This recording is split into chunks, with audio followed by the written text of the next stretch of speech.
Sabrina Lennox never imagined that coming home 2 hours early on a Tuesday afternoon would completely change her life. As she walked down the quiet hallway of her Beverly Hills mansion, an unexpected sound made her stop. It was laughter. Real laughter. Bright and full of life. Coming from Julian's room. Her 6-year-old son, who she thought had forgotten how to smile for months. Julian was born with Duchenne muscular dystrophy, a rare disease that gradually took away his ability to move. Ever since being diagnosed at the age of 4, the boy had relied on a wheelchair and various support devices. Every time she saw him struggle to move his small legs, Sabrina felt her heart shatter into pieces. And instead of facing that pain, she buried herself in work. Endless meetings, multi-billion-dollar deals. As if non-stop working could numb the helplessness of a mother who couldn't save her own child. That lingering guilt slowly ate her away, turning Sabrina Lennox into the cold, untouchable woman the financial world revered, while her own son had become a stranger to her. Approaching the half-closed door, Sabrina peeked through the crack, and the blood in her veins froze. Elliot Hayes, the janitor she had hired 6 months ago, was kneeling beside Julian. But what made her heart stop wasn't the sight itself. It was what he was doing. Elliot was gently supporting the boy's frail legs, guiding Julian through each movement with the precision of a professional physical therapist. The boy giggled as Elliot encouraged him with a soft humming tune, singing and counting the rhythm. Those rough hands, calloused from cleaning, moved with astonishing skill, precise, tender, and confident, more so than even the top therapists Sabrina had paid thousands of dollars per session. "Come on, little man," Elliot whispered. "Remember what we talked about yesterday? You're a brave warrior." Julian took a deep breath, gathered all his strength, and lifted his trembling legs a few inches off the ground. His eyes lit up. Elliot smiled and clapped softly. "That's it! You're getting stronger every day." Julie and Sabrina stood frozen, overwhelmed by a storm of emotions. Anger that an employee had dared to interfere with her son's treatment. Confusion at seeing her child's sudden progress in just a few minutes. And heartbreak as she realized the person who could make Julian laugh wasn't her. Perhaps, deep down, there was also jealousy. The kind she didn't even dare admit to herself. But there was something else. Elliot spoke to Julian using precise medical terminology, referencing muscle groups, tension points, extension techniques, so naturally that it sent chills down Sabrina's spine. How could an ordinary janitor understand the human body with such expertise? That mystery clung to her mind, refusing to let go. And if you're curious about who this seemingly simple man really is, and how he would turn Sabrina's entire world upside down, don't forget to subscribe and follow the next chapter. Because one small act from Elliot that night would completely shatter the life of billionaire Sabrina Lennox. Elliot Hayes, 34, came from a small village in Oregon. His tousled brown hair, deep blue eyes tinged with sorrow, and rare but warm smile felt like early winter sunlight. His hands were calloused, his back slightly stooped, traces of years spent doing hard labor. 6 months ago, when Sabrina Lennox interviewed him through a staffing agency, the first thing that caught her attention was his gaze. Honest, calm, unpretentious. He simply said, "I need this job to support my daughter." "I'll work hard." Sabrina didn't hire him because of a polished resume. In fact, his file was so bare, it looked almost empty. But because of a quiet instinct that told her this man could be trusted. Over the past 6 months, Elliot proved that instinct right every single day. He arrived an hour early each morning, never once asked for overtime pay. His work was meticulous, careful, and he never complained. But what Sabrina didn't know was this. Each night, after finishing his shift at the Lennox mansion, Elliot took 2 buses back to a tiny apartment in Burbank, where he lived with his 8-year-old daughter, Nora. Nora had her father's blue eyes and blonde hair, usually braided into 2 neat pigtails. Her smile was radiant, but her gaze was older than her years, the eyes of a child who had already seen too much loss. 2 years earlier, Nora's mother, Elena, had died from late-stage breast cancer. Before her death, they had spent every cent of their savings on treatment, leaving Elliot with crushing medical debt and a 6-year-old girl traumatized by grief. Nora was not like other children. She was on the autism spectrum, which made communication difficult. After her mother, the one person who truly understood her emotional language, passed away, Nora nearly stopped speaking. She expressed herself through drawings, and Elliot learned to understand her through every line and color. He had no choice but to become both father and mother. Elliot read books, watched videos, and joined online support groups to learn how to care for a child with autism. He learned when Nora needed silence, when she needed a hug, and how to turn her meltdowns into moments of connection. Every morning, he woke up at 5, made breakfast, took Nora to school, then caught the bus to Beverly Hills. At night, no matter how exhausted he was, he sat beside her, drawing, talking about her mother, and learning together how to live on. What Sabrina never imagined was that the quiet man she'd hired carried a past he had tried to bury.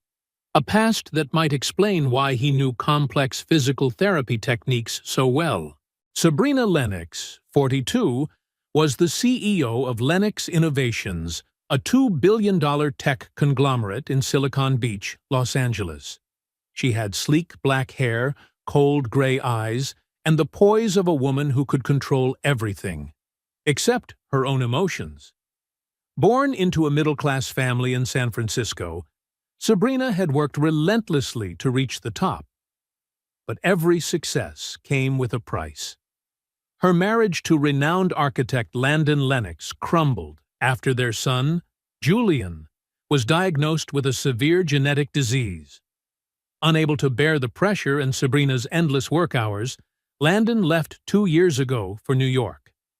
He sent regular child support, but never called or visited. Julian slowly forgot his father's voice. To him, his dad became nothing more than a distant name. Since then, Sabrina turned herself into a fortress. She buried her feelings under work, spending 14 to 16 hours a day at the office. She hired the best medical teams, bought the most advanced therapy equipment, yet rarely stayed home long enough to spend a full afternoon with her son. Guilt clung to her like a shadow. Every time she saw Julian in his wheelchair, she wondered, was it my fault? Did I do something wrong during pregnancy? Though doctors assured her that Duchenne muscular dystrophy was caused by a spontaneous genetic mutation, that no one was to blame, logic could never quiet the storm inside her. So she distanced herself from her own child, and the further she pulled away, the more she lost connection, trust, and the tender bond of motherhood. Julian Lennox, 6, had curly blonde hair, bright green eyes, and a rare smile that could light up an entire room. He was born healthy and energetic, but soon after his 4th birthday, strange signs began: constant falls, trouble standing, growing weakness each day. The test results were a verdict: Duchenne muscular dystrophy, a rare genetic disorder that weakens muscles until movement becomes impossible. There is no cure. The average life expectancy, 20 to 30 years. From that moment, Julian's life revolved around therapy sessions, tests, and tears. He relied on a wheelchair, leg braces, and help for even the simplest tasks. But the pain that hurt most was loneliness. His father was gone. His mother was never home. And his classmates didn't know how to play with the special boy. Julian, once a curious explorer, had turned quiet, withdrawn, and shut himself off from the world. Until the day Elliot Hayes walked into his life. A man who seemed to come only to mop floors, yet brought with him something no doctor or expensive treatment ever could: hope. That Wednesday morning, Sabrina couldn't focus on a single meeting. Charts, reports, numbers, all of it blurred into meaningless noise. The image of Elliot and Julian in that room replayed in her mind like a film stuck on an endless loop. By the afternoon, Sabrina made a decision. She would go home early. This time, not out of curiosity, but because she needed to confront it. She had to know exactly what was happening inside her own house, and inside her son's life. When she stepped into the kitchen, she found Elliot preparing a snack for Julian. "Elliot, I need to talk to you." Her voice was calm, but her eyes were cold as steel. "About yesterday, in Julian's room." Elliot froze mid-motion, a knife still in his hand, slicing fruit. His shoulders tensed, but his voice remained steady. "Mrs. Lennox, I can explain." "Explain?" Sabrina tilted her head, her gaze sharp as a blade. "You were playing doctor with my son without my permission? You're not trained for that. You're just a janitor." Elliot lowered his head. His hands trembled slightly. "I'm sorry, ma'am. I didn't mean to overstep." Though his tone was humble, Sabrina sensed something beneath the surface, a quiet conviction, as if behind that calm exterior lay a truth powerful enough to change everything if spoken aloud. "Where did you learn those techniques?" she pressed, her voice now lower, but even sharper. "How does a janitor know anything about physical therapy?" Elliot stayed silent for a long time, his fingers clasped tightly together. Finally, he spoke, his voice low but sincere. "My daughter, Nora. She was born with autism and developmental motor issues. My wife, Elena, was a therapist. Before she died of cancer, she taught me everything she knew, for 6 years, so I could care for our daughter myself. We couldn't afford expensive therapy sessions, so I had to learn. I became my daughter's own therapist." When Elliot looked up, Sabrina saw, for the first time, the fire behind his calm blue eyes. Fierce, resilient, heartbreakingly genuine. Nora is 8 now. She still struggles to communicate, but she's learned to regulate her emotions, to talk with friends, and most importantly, she's learned to believe in herself. Doctors once said she'd never manage in a regular classroom, but today she's in 2nd grade, helping other kids. The words hit Sabrina like a current of electricity. The anger that had been simmering in her chest suddenly ebbed, replaced by something else: admiration, tinged with shame. This man, with his rough hands and humble life, had achieved something she, a woman who had the world at her feet, could not. He had healed a child through love. "You had no right to make decisions about my son's treatment without my consent," Sabrina said, though her voice had softened noticeably. "You're right," Elliot nodded, eyes lowered. "But Julian was sad. He'd lost all motivation. I just wanted to help." At that moment, a small voice came from the kitchen doorway. "Mom, you're home early?" Julian appeared, sitting in his wheelchair, his eyes bright. Sabrina turned around, and her heart clenched. Julian was sitting up straighter than before, his shoulders no longer slumped. He looked confident, radiant. In his eyes she saw something she thought was gone forever: light. "Julian, go to your room. The adults are talking." The words came out instinctively, cold, rigid, unfeeling. The boy's smile flickered and vanished like a candle snuffed out. Elliot quickly knelt to meet Julian's gaze and said gently, "Why don't you wait for me in the living room? I'll teach you a new exercise in a few minutes." Julian nodded and wheeled himself away. Silence filled the kitchen once again. Elliot looked straight at Sabrina. His tone was calm, but his eyes were unwavering. "Mrs. Lennox, I know you see me as just a janitor. Maybe that's true. But your son is improving. And you know it." "Improving?" Sabrina gave a dry laugh. "You've only been around him for a short while." "No, ma'am," Elliot replied, his voice suddenly firm. "I've watched Julian every day for 6 months. I've seen him cry because he thinks no one cares. I've seen him push himself just so he wouldn't disappoint the professionals you hired. I've seen a boy who's smart, brave, and just needs someone, anyone, to truly believe in him." Elliot's words rang in Sabrina's ears like church bells. When was the last time she had truly seen her son? Not his illness, not his condition, but him? "My methods may not be as scientific as the experts," Elliot continued, his voice deep but warm, "but they're built on love. And sometimes, that alone can make the difference."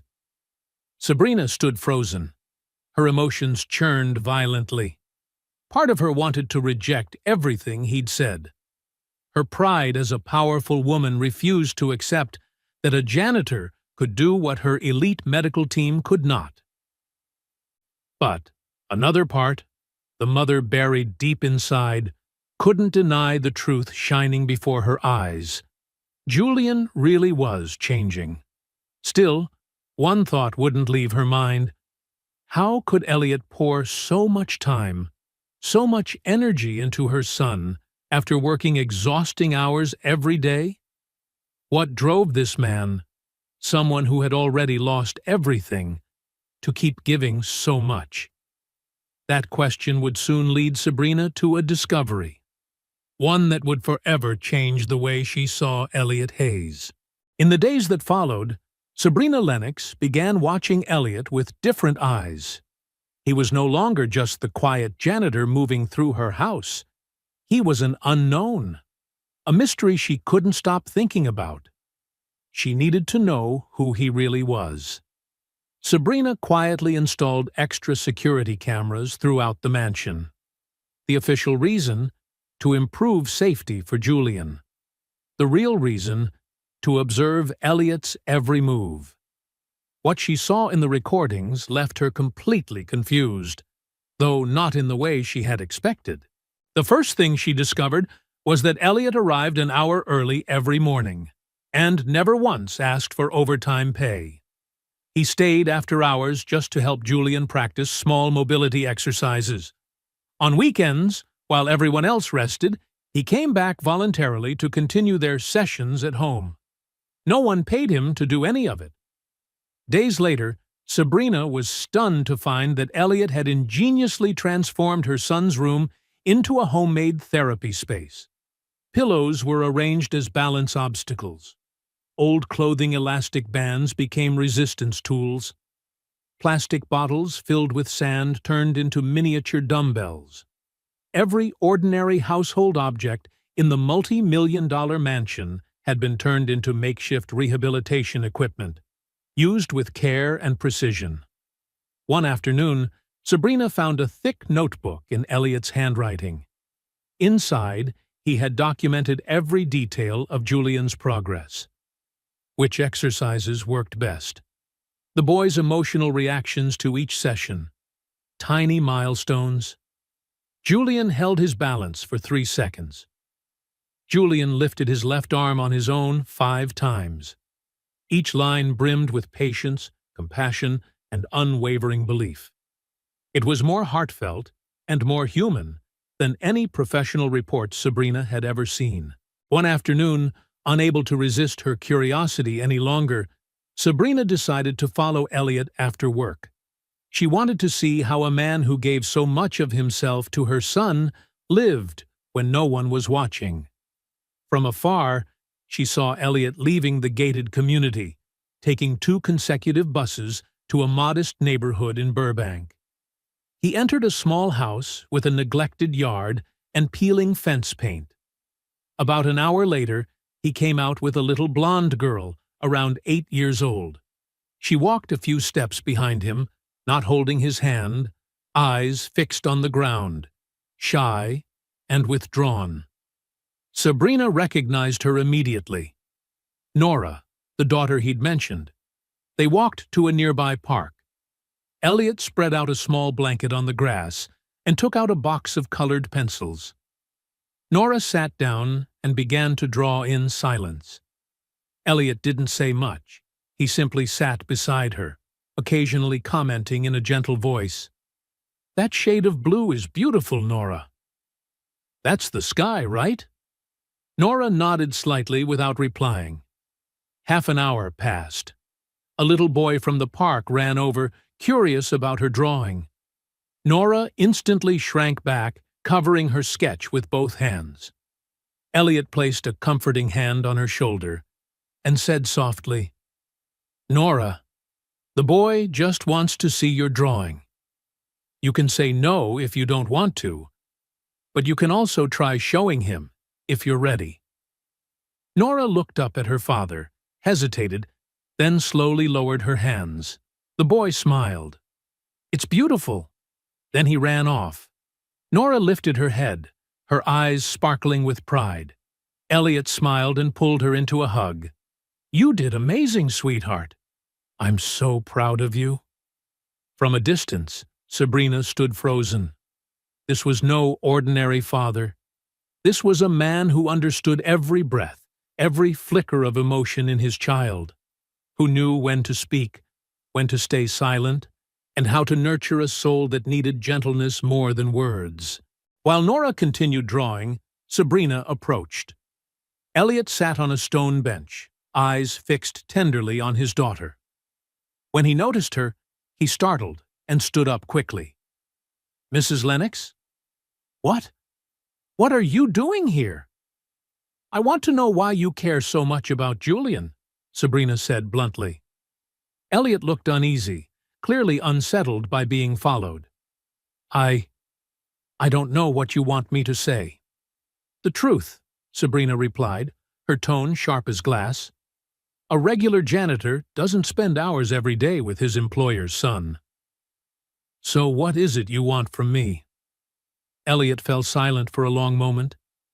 His gaze lingered on Nora, who was carefully adding color to her drawing. Finally, he took a deep breath and said, "My daughter isn't just my responsibility, Mrs. Lennox. She's my reason to live." When the doctor said she'd never be able to communicate like other children, I promised myself I'd prove them wrong. "And did you?" Sabrina asked, her voice softer now. "Yes," Elliot nodded. "Not because of therapy exercises, but because I never stopped believing in her. I never let her think she was weak or broken." Then he looked directly into Sabrina's eyes, his tone calm but filled with quiet power. "And when I look at Julian, I see the same thing. A child full of potential, surrounded by adults who, without realizing it, have already given up on him." The words cut into Sabrina like a blade. "Are you saying I gave up on my son?" she snapped, her voice trembling with wounded pride. Elliot shook his head. "I'm not blaming anyone, ma'am. I'm saying Julian needs someone who believes in the impossible." At that moment, Nora stood up and ran over, holding up her new drawing. "Daddy, I finished!" Elliot crouched down, smiling as he took it. "It's beautiful, sweetheart. This is our family, isn't it?" Nora nodded, then pointed to each figure with her tiny finger. "That's you. That's me. And that's Mommy. She's watching us from heaven." Elliot pulled her close, holding her tightly. His shoulders trembled, but he forced a smile, refusing to let the tears fall. Sabrina turned away, her heart sinking. She didn't want to intrude on such a sacred moment, but in that instant, she understood everything. Elliot Hayes wasn't just helping Julian move again, he was continuing the legacy of his late wife, a woman who had dedicated her life to healing forgotten children. And through that act of love, he was still healing himself. Yet one mystery still kept Sabrina Lennox awake at night. In the camera footage, she noticed something strange. On several occasions, Elliot left the mansion very late, almost 10 p.m., always carrying the same old black canvas bag. Where was he going at that hour? And what was inside that bag? A week later, Sabrina decided to find out for herself. On Thursday night, close to 10 o'clock, Elliot left the estate as usual, the familiar black bag slung over his shoulder. Sabrina quietly followed in her car, keeping a safe distance. Elliot took 2 bus transfers, heading east toward Los Angeles. Finally, he stopped in front of a worn-down building with peeling paint and a faded wooden sign that read, St. Mary Community Center, Special Children's Support Program. Through the dusty window, Sabrina squinted, and what she saw made her forget to breathe. Elliot stood in the middle of a small, modest room, dimly lit by a few flickering fluorescent bulbs. Around him were more than a dozen children, each with their own battle. A boy in a wheelchair, his legs strapped in braces. A girl on crutches, taking slow, trembling steps. A child with Down syndrome stacking colored blocks. A few kids on the autism spectrum, just like Nora. Elliot, the man she once thought could only hold a broom and a mop, now stood at the heart of the room, guiding each child's movement, each breath. He spoke softly, patiently, with a touch of humor. The mystery bag was filled not with valuables, but with homemade therapy tools, elastic bands, soft balls, sand-filled bottles, foam cushions, even wooden spoons turned into reflex trainers. The children called him by one name, Teacher Elliot. Sabrina quietly pushed the door open and stepped inside, keeping to the corner.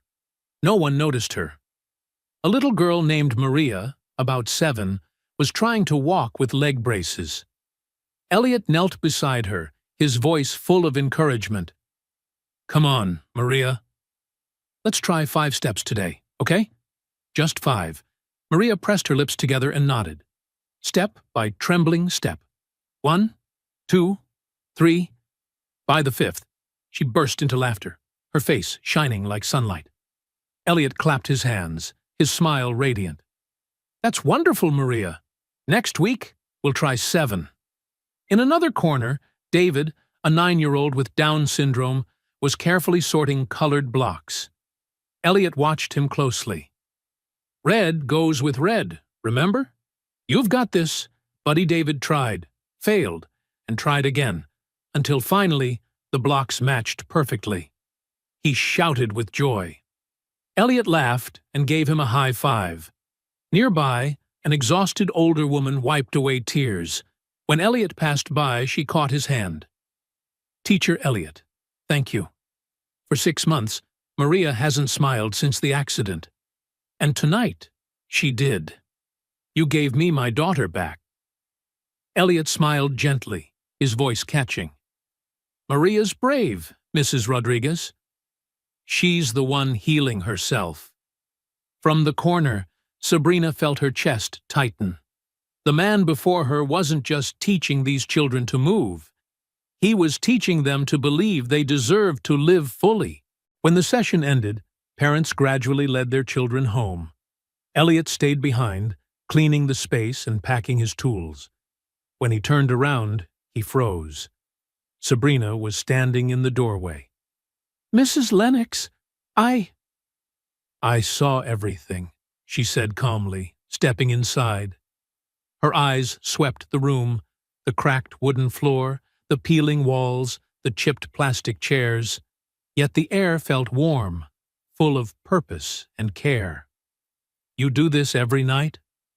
Not every night, Elliot replied quietly. Just 3 evenings a week. I spend the rest with Nora, And you don't get paid? No grants? No support? No, ma'am. It's volunteer work. Sabrina fell silent. Her throat tightened. Here was a man who took 2 buses each way, worked all day, raised a daughter alone, and still found the strength and compassion to help strangers' children. "Why, Elliot?" she finally asked, her voice trembling. "Why do you do all this?" Elliot sat down on an old chair, his hands clasped together. There was fatigue in his tone, pain, but also a quiet, unshakable light.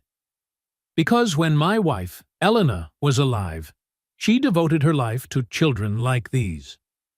She was an occupational therapist. She didn't do it for money.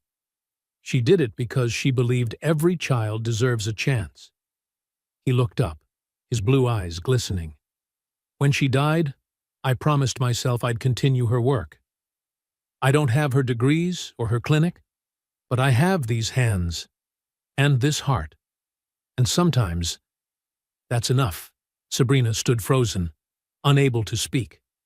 It felt as though someone had struck her straight in the chest. This was what true nobility looked like. It wasn't in money or power or prestige, but in the ability to give without expecting recognition. "Do you know you deserve far more than this?" Sabrina's voice softened. "You deserve acknowledgement. You deserve to be paid." Elliot simply smiled and shook his head. "I'm not doing it to be recognized, Mrs. Lennox. I do it because these kids need me." The words hung in the air, simple, unadorned, and utterly real. And in that tiny, run-down community center, they echoed like a sermon. For the first time in her life, Sabrina Lennox, the woman who once believed she had everything, realized there are things in this world money will never be able to buy. The next morning, Sabrina Lennox sat in her glass-walled office, staring out at the awakening skyline of Los Angeles. Yet her mind refused to settle. The numbers on her screen blurred, replaced by the faces of the children from St. Mary's Community Center. Maria's radiant smile, David's proud eyes, Mrs. Rodriguez's tears of gratitude, and above all, Elliot's image. The man she once dismissed as just a janitor had turned out to be a quiet hero, transforming the lives of dozens of children with nothing more than his hands and a heart full of kindness. But this time, Sabrina didn't want to understand him through camera lenses or secret notes. She needed to hear the truth from him, directly. That evening, Sabrina asked Elliot to stay after his shift. They sat across from each other in the grand living room, warm light flickering on the crystal wine glass in her hand, while Elliot held a plain cup of black coffee. "Elliot," she began, calm but serious, "I need to ask you something, and I want an honest answer. Do you have any formal qualifications in therapy?" Elliot was silent for a few seconds, then exhaled softly, like a man preparing to set down a weight he had carried for years. "Yes, ma'am," he said slowly. "I hold a bachelor's degree in occupational therapy from Cal State Los Angeles. I graduated 5 years ago on a full scholarship, working night shifts to make ends meet." Sabrina froze, speechless. "You mean you're a trained therapist?" She leaned forward, incredulous. "Then why on earth are you working as a janitor?" A faint, weary smile crossed Elliot's face, the kind worn by people who've learned to accept life's injustices. "Because no one wanted to hire a single father with no clinical experience as a pediatric therapist in private hospitals," he said quietly. "I sent out 63 applications, clinics, hospitals, rehabilitation centers all over Los Angeles. Every answer was the same. We're looking for someone with experience in high-end environments. Some even told me outright, our clients are more comfortable working with female therapists." Sabrina clenched her jaw, fury flaring in her eyes. "That's blatant sexism." "It is," Elliot nodded, his voice calm but tired. "But I couldn't afford a lawyer. I had a daughter to raise, and a mountain of medical debt from Elena's cancer treatments. So I took any job that could keep food on the table." It was the first time Sabrina had heard Elliot's full story. The story of a father, a husband, and a man who had sacrificed everything for love and responsibility. Elliot told her that he and Elena met in college. She was a senior, he a sophomore. They fell in love, married young, and welcomed Nora before either had found stable footing in life. When Nora was diagnosed with autism at 2 years old, Elena left her job at an elite clinic to care for her full-time. Elliot, facing mounting expenses, dropped out of college and worked full-time. Construction, night shifts, whatever paid. But he never gave up his dream completely. At night, he studied online, took free courses, read every medical book he could find. After 4 years, he earned his degree. The very year Nora turned 6. 2 months later, Elena was diagnosed with stage 4 breast cancer. A year of desperate treatment consumed everything: money, strength, hope. When she died, Nora was only 6 years old. Elliot's voice faltered. "After Elena passed, I tried to re-enter the field. But no one would hire me. They said I lacked hands-on experience, and I needed flexible hours to care for Nora, something private clinics would never allow." He looked directly at Sabrina, his eyes weary yet unwavering. "Eventually, I realized I had to choose my career or my daughter, and I chose her." Silence filled the room.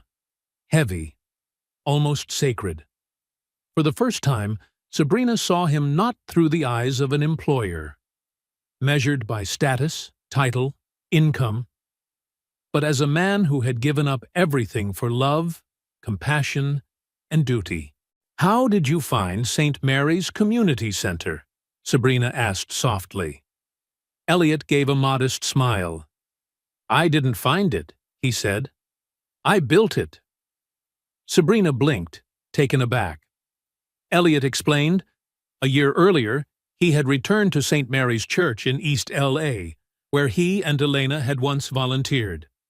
He asked the parish priest for permission to use a small, unused back room to hold free exercise and mobility sessions for children with special needs. It began with just 3 kids, the children of neighbors and a few single mothers who couldn't afford therapy. Word spread quickly. 3 became 5, then 12, then 15.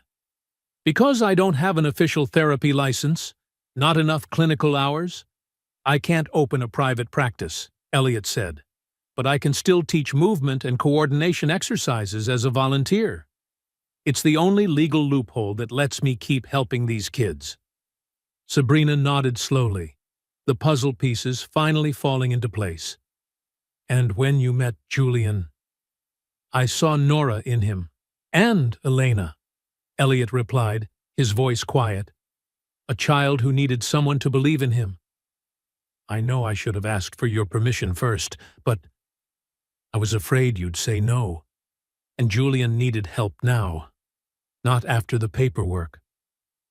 Sabrina didn't respond. She just looked at him, her expression softening, burdened with thought.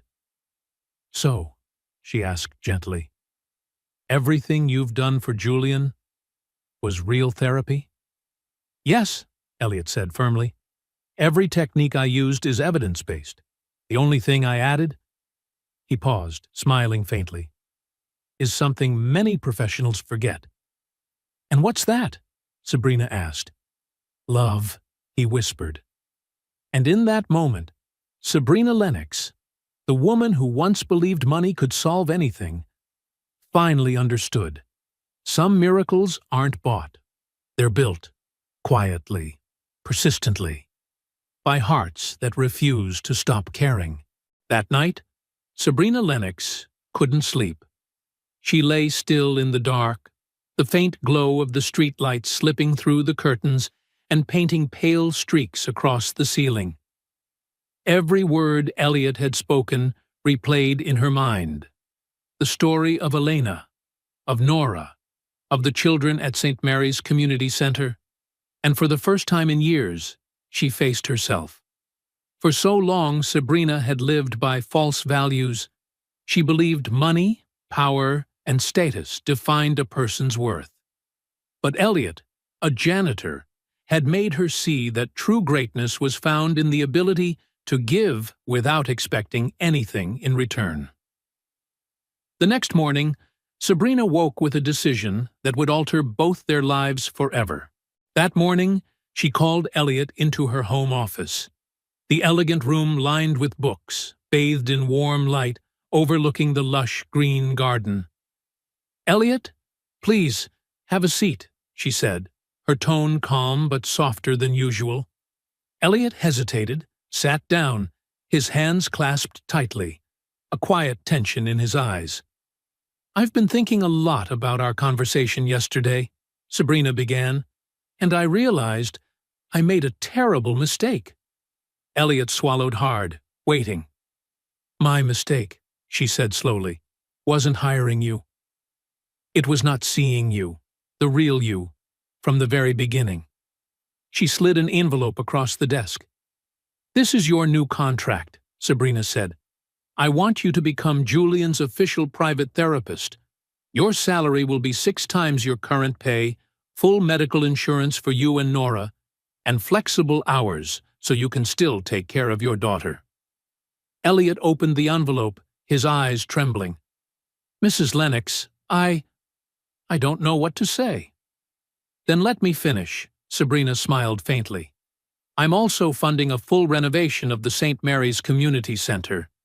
You'll get new equipment, a professional team, and a permanent operating budget. I want you to lead it, as medical director, with full control over the program." Elliot froze. Tears filled his eyes and began to fall silently. "Mrs. Lennox, I can't accept this. It's too much. Too generous." "No, Elliot." Sabrina leaned forward, her voice firm but kind. "You can, and you will. This isn't charity. It's justice. You deserve recognition, not just for Julian, but for every child whose life you've changed." She paused, her voice softening. "And one more thing. I'll fund a full scholarship for you to earn your master's in pediatric therapy at USC. It's a flexible program. You'll still be able to care for Nora and continue your work." Elliot lowered his head, covering his face with both hands. He began to cry, not from sadness, but from release. The tears of a man who had endured too much and was finally seen. For years he had buried this dream, and now someone had just handed it back to him. But Sabrina knew the final decision didn't belong to her. It belonged to Julian. She called her son into the office. The little boy rolled in on his wheelchair, his cheeks rosy, his eyes bright. Sabrina knelt down, meeting him at eye level. "Julian, sweetheart, I have something important to ask you. Would you like Mr. Elliot to become your official therapist? That means he won't be cleaning anymore. He'll be here just to help you train." Julian's eyes widened, sparkling as if Christmas had arrived early. "Really, Mom? Elliot will be here more?" "Yes, honey. He will." Julian turned to Elliot, his smile wide and genuine, the kind of smile Sabrina hadn't seen in years. "Elliot, that means you're not leaving me, right?" Elliot knelt down and wrapped him in a hug. "I'm not going anywhere, little man. I promise." Julian squeezed his neck and whispered, "You're like the dad I never had." Sabrina froze. A sharp ache bloomed in her chest, not because the boy was wrong, but because he was right. She realized then that her son's struggle wasn't just about muscles or movement. It was about connection, about the absence of someone who believed in him, stood by him, loved him without condition. 3 weeks later, the miracle no one dared to hope for finally happened. That morning, Sabrina was in her downstairs office when she heard a panicked, excited voice. "Mom! Mom! Come quick!" Her heart skipped. She ran out and froze in the doorway. Julian was standing. No wheelchair, no braces, no hands supporting him. He was standing, trembling but upright. Elliot knelt in front of him, arms open just in case. "Mom, look!" Julian cried, his voice breaking with emotion. "I'm standing!" Sabrina covered her mouth, tears flooding her eyes.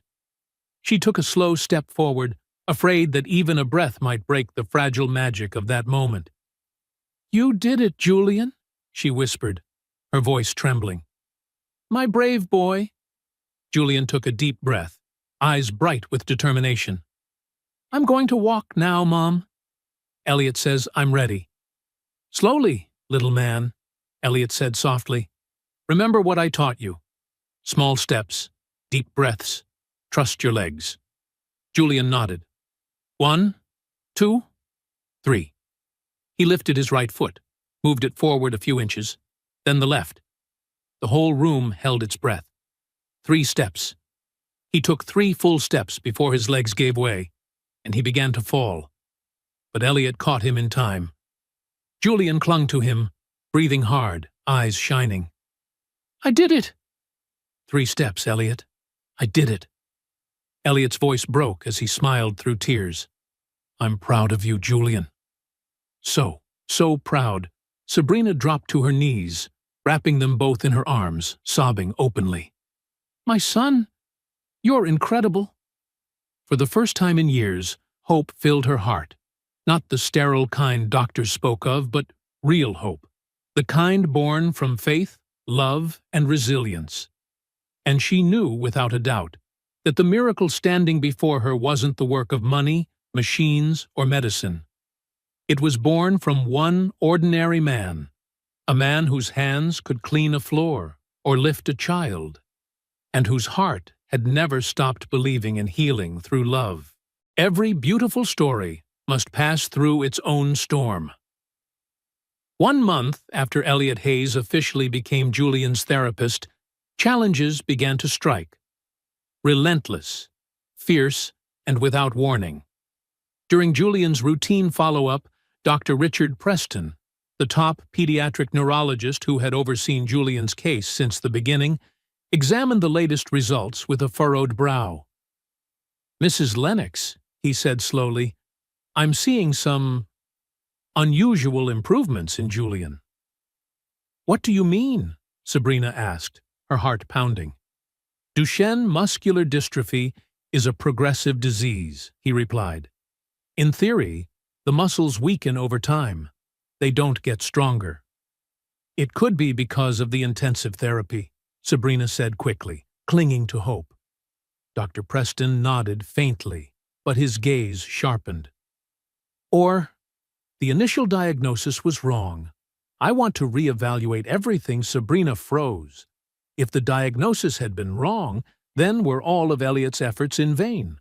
Or had he discovered something modern medicine had yet to understand? But the conversation didn't end there. When Julian left the room, Dr. Preston held Sabrina back. "Mrs. Lennox," he lowered his voice, "I've heard that you hired someone without a valid clinical license to treat your son." Sabrina stiffened. "Elliot has a bachelor's degree in occupational therapy." "But no clinical license," he interrupted, eyes sharp. "Legally, he is not authorized to practice therapy. If any complications arise, the consequences could be severe. Not only for him, but for you as well." The words hit Sabrina like a weight pressed against her chest. For the first time, she questioned herself. Had she trusted too blindly? Had love for her son blinded her judgment as a mother? Then came the real test, not through words, but through pain. It was a Thursday afternoon. Elliot and Julian were practicing in the therapy room when Sabrina heard a sudden scream. "Ah! My legs! They hurt!" She raced down the stairs, her pulse pounding. Julian lay sprawled on the floor, his face twisted in pain, legs cramped and trembling. Elliot knelt beside him, trying to stay calm. "Julian, tell me, where does it hurt?" "My legs. They hurt so much," the boy sobbed. "What happened here?" Sabrina shouted as she burst into the room. Elliot looked up, worry written all over his face, though his voice stayed steady. "I think it's a muscle strain. We tried a new exercise. I may have pushed him too hard." "Pushed him too hard?" Sabrina's voice cracked, fear giving way to anger. "What on earth are you doing to my son?"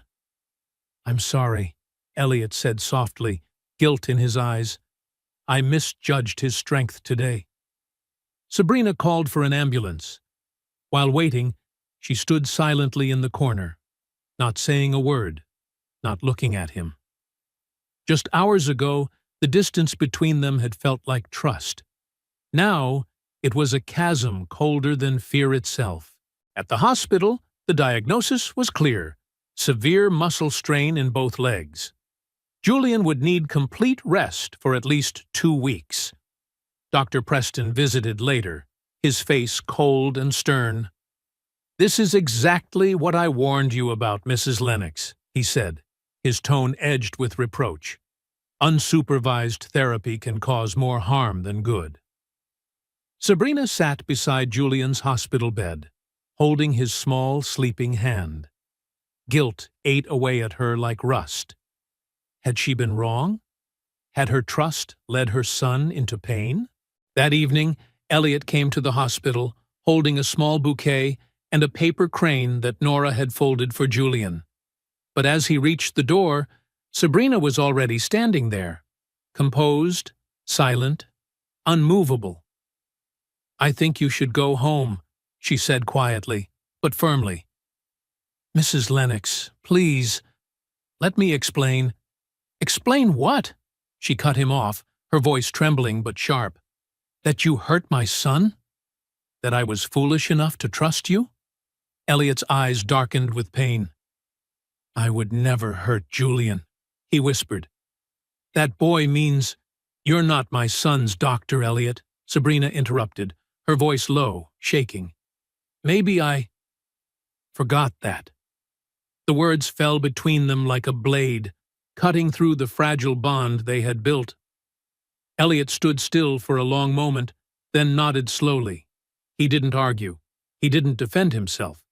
He just turned away and walked down the long, sterile corridor, his footsteps echoing beneath the cold fluorescent lights until they faded into silence. And inside the room, Sabrina Lennox sat alone beside her sleeping son, listening to the steady beeping of the heart monitor, the only sound left in a night where hope itself seemed to be slipping away. The following 2 weeks were the darkest of Sabrina Lennox's life. The once lively mansion was now so silent she could hear the wind slide past the window panes. Julian remained in the hospital, quiet, withdrawn, distant. He asked about Elliot almost every day. Sabrina avoided the question each time, saying Elliot was busy, or that he'd be back soon. But he didn't come. Sabrina had given him a temporary leave to reassess the situation. Then something strange happened. Without Elliot, Julian stopped improving. In fact, he began to regress. The new team of therapists Sabrina hired followed every textbook protocol, yet Julian refused to engage. He stayed silent, avoided their eyes, and spent most of his time staring blankly out the window. One night, as Sabrina sat beside his bed, Julian's small voice broke the stillness, faint but clear. "Mom, do you hate Mr. Elliot?" The question struck her like lightning. "No, sweetheart. Of course I don't. Then why isn't he coming back?" Tears rolled down his cheeks. "I miss him." Sabrina took his hand gently. "He made you hurt, Julian. Mommy just wants you to be safe." "It wasn't his fault," Julian cried out. "I wanted to impress him." "I tried too hard. It's my fault. Sabrina pulled him into her arms, guilt tightening around her chest like a vice. Through his sobs, Julian whispered, I love Mr. Elliot. He's the only one who really believes I can do things. Not like the doctors. Not like you. The last words pierced her like a blade. She stayed silent. Because he was right. Deep down, Sabrina had never truly believed her son could beat the disease. She had accepted it as an irreversible sentence. But Elliot hadn't. He believed, even when no one else dared to, even when she didn't. The next morning, Sabrina called Dr. Richard Preston and asked to meet privately. Doctor, she began as they sat in his office, I need the truth. Was my son really improving before the strain, or was it all just in my head? Dr. Preston sighed, removed his glasses, and opened Julian's thick medical file. Mrs. Lennox, I have to admit something. Comparing the current results to those from 6 months ago, Julian showed remarkable improvement.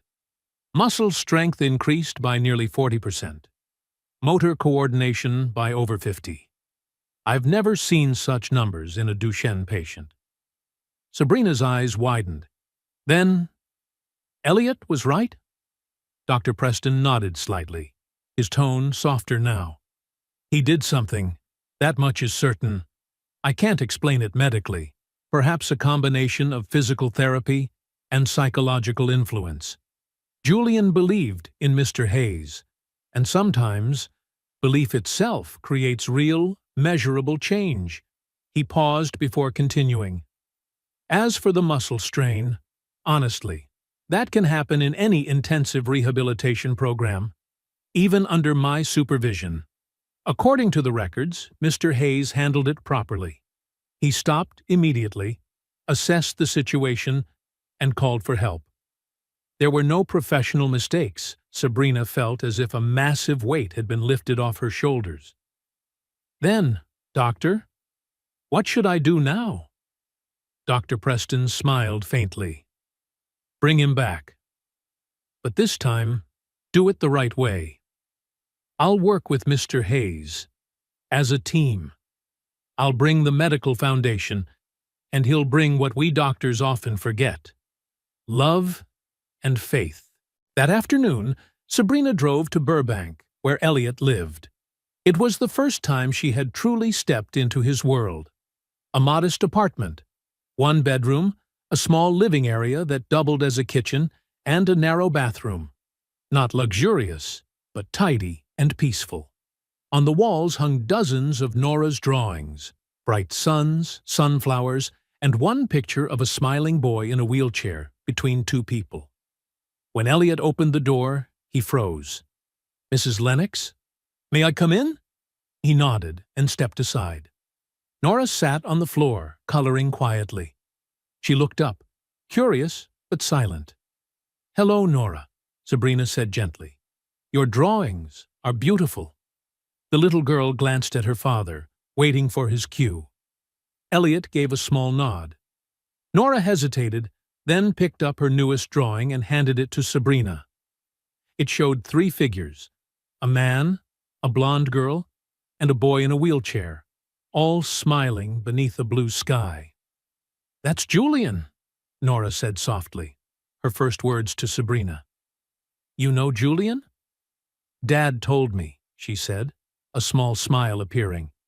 He said Julian's really brave. Sabrina held the picture tight, her throat closing. Elliot hadn't just helped Julian.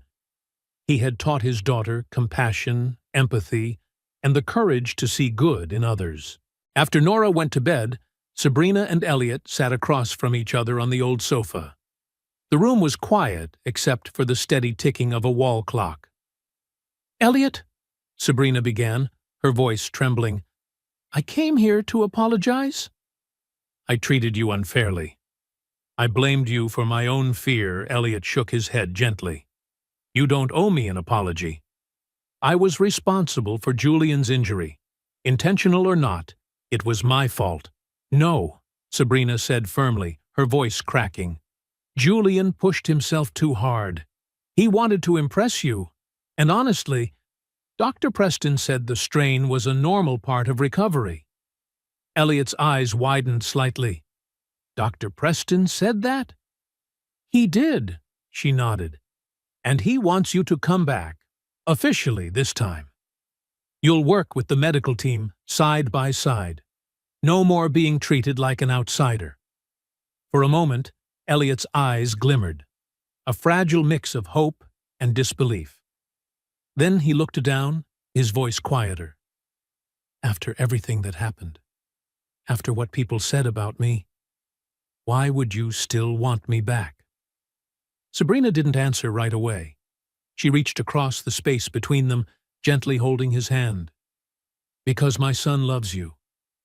Because Julian believes in you in a way he's never believed in anyone else. And because I've realized you gave my family something I could never buy. Hope." Her voice trembled. "I was wrong to look down on you.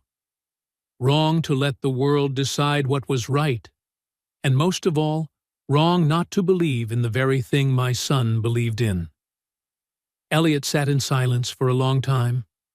Then he nodded slowly and pulled Sabrina into a brief, genuine embrace. Not romantic, but filled with gratitude and forgiveness. "I'll come back," he said softly. "Not for the title or the salary, but for Julian. Because that boy deserves the best chance we can give him." And in that moment, the two people who once lived in completely different worlds, a billionaire and a single father, finally shared something the same: the faith that love, given freely, can heal even the deepest wounds. Julian was discharged 1 week later. The moment he crossed the threshold of the mansion and saw Elliot waiting in the living room, his face lit up as if the sun had just risen inside the house. "Elliot!" he cried out, trying to run though his legs were still weak. Elliot stepped forward and pulled him into a tight hug. "I'm here, little man. I promised you. I'm not going anywhere." From that moment on, everything began to change. Dr. Preston kept his word. He set up an integrated care team for Julian, a model that blended medicine, therapy, and psychology. Dr. Patricia Morgan, child psychotherapist, helping Julian process emotions, overcome fear, and build confidence. Emily Ross, nutritionist designing a diet to support muscle regeneration and energy. Every week, the entire team sat together around the small table in Sabrina's office to review Julian's progress and adjust the therapy plan. For the first time, there was a perfect resonance between science and human kindness. The one who changed the most wasn't Julian. It was Sabrina Lennox. The woman who once spent 16 hours a day in meetings and multi-million-dollar deals began to scale back her schedule. Now, every afternoon at 5 o'clock, she left the office and drove straight home to be on time for her son's therapy session. At first, sitting on the floor in sweatpants to practice simple movements with her child felt awkward and self-conscious. The woman who used to live in stilettos and boardrooms now had to crouch down and place her hands on her son's trembling legs. Elliot guided her gently. "Mrs. Lennox, place your hands here. Feel Julian's muscles as he tries to lift his leg. You'll notice the difference between tension and relaxation." Sabrina followed, her hands shaking. And for the first time, she truly connected with her child, not through words, but through feeling. She could sense each muscle working, each careful breath, each small victory Julian earned. "You're doing so well, Julian," she whispered, her voice unsteady but warm. "I'm very proud of you." Julian looked up, eyes round and shining. "Mom, do you really think so?" Sabrina smiled, tears gathering. "I've always been proud of you, sweetheart. I just didn't know how to say it." One Saturday afternoon, Sabrina decided to do something special. She invited Elliot and Nora to the mansion for lunch. Nora stepped into the vast house with wide eyes. She spun once in the foyer, looked up at the high ceiling, and whispered, "It's like a castle from a fairy tale." Julian, being guided carefully down the stairs by Elliot, beamed when he saw her. He could now walk with assistance, something that had seemed impossible just 2 months earlier. "Hi, I've heard all about you from your dad." Nora glanced at Julian, then at the wheelchair sitting in the corner, curious. "Dad said you couldn't walk." "I couldn't before," Julian said proudly. "But now I'm learning again. Your dad is teaching me." "Dad's really good," Nora replied simply, then smiled and held out her hand. "Do you want to see my drawings?" The two children wandered into the garden together, leaving the grown-ups in the sunny kitchen.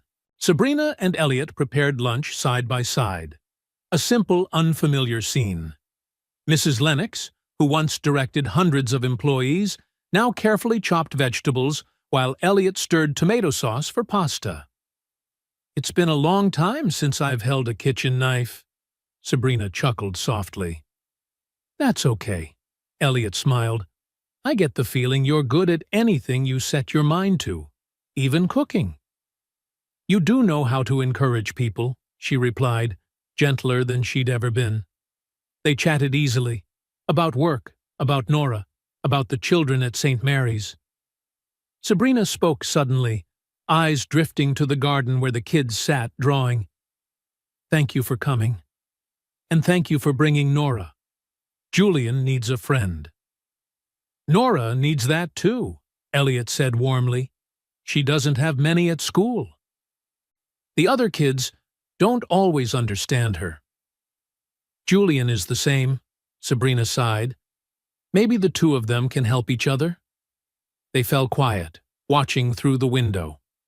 Julian was trying to copy a drawing Nora had shown him, his lines clumsy, while Nora coached him patiently, without laughing or judging. "Nora has a special gift," Sabrina said. "She's very patient." "That's because she knows what it feels like when others aren't patient with her," Elliot replied slowly. "She's taught me more than I've ever taught her." Sabrina turned to look at him. In that moment, with the scent of tomato sauce filling the kitchen, she saw in Elliot not only a devoted father, but a man of patience, faith, and kindness. "You're a wonderful father, Elliot," she said softly. "I only hope that one day I can become the kind of mother you are, in your way." Elliot met her gaze, eyes gentle, and rested a light hand on her shoulder. A simple, sincere gesture. "You're already doing it, Mrs. Lennox," he said. "I see it every day."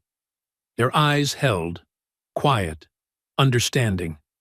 Outside, the laughter of two children drifted in from the garden, like the soundtrack to a new beginning. A family forming not from blood, but from trust, courage, and unconditional love. The story of Sabrina, Julian, Elliot, and Nora is a gentle but profound reminder. Never judge people by their jobs or status. True worth isn't found in titles or money, but in the heart, in how we love, trust, and give. Miracles often come from the least expected places. Sometimes, the person who changes your entire life is the one you once overlooked. It's never too late to change. Sabrina was 42 when she finally learned to mother with her whole heart, not just with duty. Disability does not define a person. Julian and Nora prove that limits live in the mind, not in our abilities or our dreams.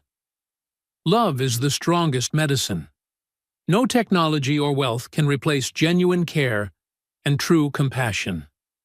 If this story touched your heart, remember, each of us can be someone's Elliot, the one who dares to believe, to be patient, and to give hope when the world turns away.